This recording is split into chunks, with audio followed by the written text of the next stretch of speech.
Vale. Kaixo, Agurtzane Elorriaga naiz, orain dela 51 urte horretan jaio nintzen, eta nire kirola ikusten duzuen bezala txirrindularitza da. Ni 15 urterekin hasi nintzen txirrindularitza munduan, eta hainbat urte egin nituen kirol honetan txirrindulari bezala sartuta, eta gero zuzendari lanetara pasatu nintzen, eta momentu honetan Bizkaia Durango emakumeen txirrindulari taldeko kirol zuzendaria naiz. Orain, kirol zuzendari lanetan ibiltzen naiz Bizkaia Durangoko neskikin, eta nire egin beharretako bat izaten da, karreran goazenean, kotxearekin atzetik jarraitzea. Horrela, neskaren batek arazoren batero baldin badauka, mekanikoa etortzen da nirekin, eta edozein gauza daukala, edo errubeda aldatzen diogu, edo bizikleta gainean daramaguna aldatzen diogu, eta gero beste gauza bat egiten duguna karreran izaten da, irrati bidez, beraiekin konektatuta gaude, eta esan zer datorren, igoera datorren, edo ze taktika egin behar duten, edo nork atakatu behar duen, eta horrela, hasieratik bukaerara arte, neskekin harreman zuzena izaten dut karreran doazen bitartean. Eta beste batzuetan, baita hemen izaten dugu janaria eta edaria, ura edo isotonikoa deritzona, eta behar izaten dutenean neskak pelotoitik kotxera jaisten dira, eta guk ematen diegu behar dutena, normalean bat jaisten da, eta beste guztientzako eramaten du elikagaia eta edaria.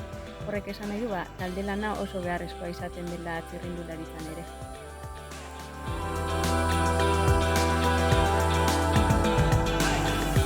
Txirrindulari bezala, aipatu dudan bezala, bigarren urteko kadetetan hasi nintzen. Lehenengotan ikastea tokatu zitzaidan, eta gero ja junior mailan, hainbat lasterketa irabazi nituen, bai lehenengo urteko lezein bigarren urteko junioran nintzela, eta emaitza horien ondorioz, bi munduko txapelketetan egon nintzen, eta gero ja elite eta sub-23 mailara pasatu nintzenean, nire kirola asko profesionalago hartzen nuen, entrenamendu gogorrak eginez, luzeak eta disiplina asko gogorragoa eramanez. Eta maila horretan, hainbat lasterketa irabazteaz gain, beste Europako txapelketa batzuetarako ere hautatua izan nintzen, Espainiako selekzioaren bitartez, eta ja kategoria horretan munduko lasterketarik onenetan parte hartzen hasi ginen nire taldearekin. Aipatzeko batzuk, fletxa balona, emakumeen turra, Italiako giroa, eta beste hainbat munduko kopetan ere parte hartu nuen.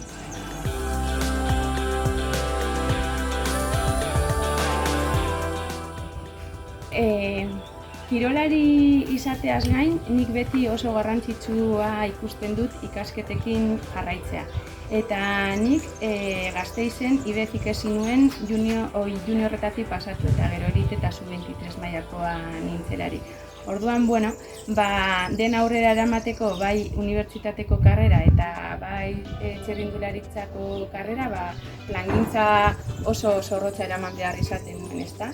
Lehenengo 2 urteetan ikasi arratsaldez egiten genuen, eta klasera joan arratsaldez eta goizetan entrenatu egiten nuen. Eta hurrengo 3 urteetan alderantziz.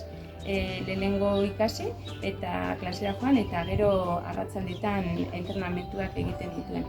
Eta horretarako, sasoi horretan, ezinbestekoa izaten da, eta kirolari guztietan bezala, gainera gurean, hainbeste bidaia eta egin behar direnez, familiaren laguntza ezinbestekoa izaten da.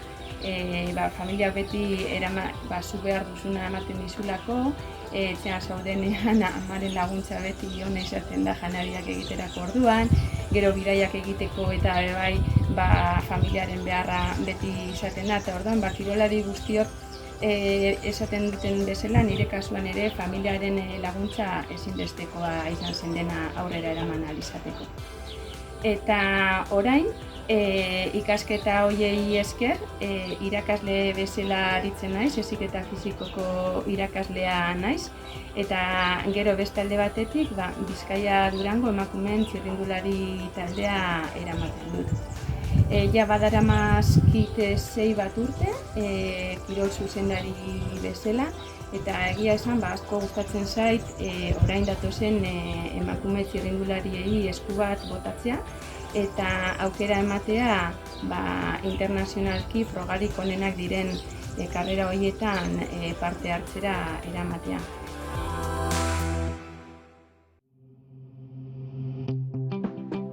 Txirrindularitza oso kirol gogorra eta diziplinatua da.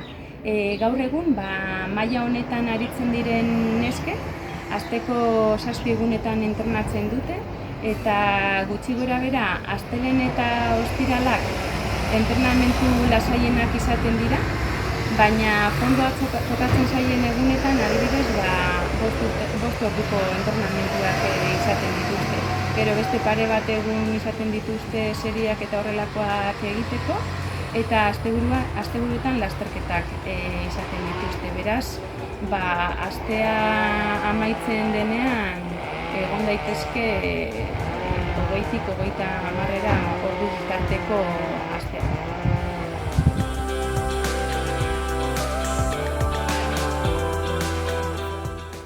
Nire gaztetako idoloa emakumetan Joane Somarriba izan zen.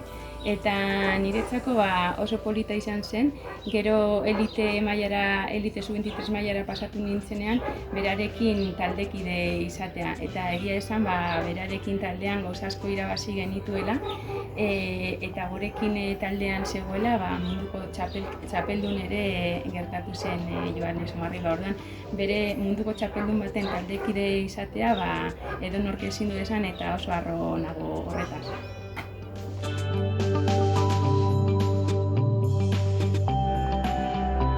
Dauzkadan oroitzapenik onenak, gogoratzen naiz orain dela 3 urte, lehenengo aldiz irabazi genituela Espainiako kopako 6 froga generala eta kasi sailkapen guztiak irabazi genituen, eta egia esan geneukan taldearekin asko disfrutatu nuen eta oso oroitzapen onak dauzkat.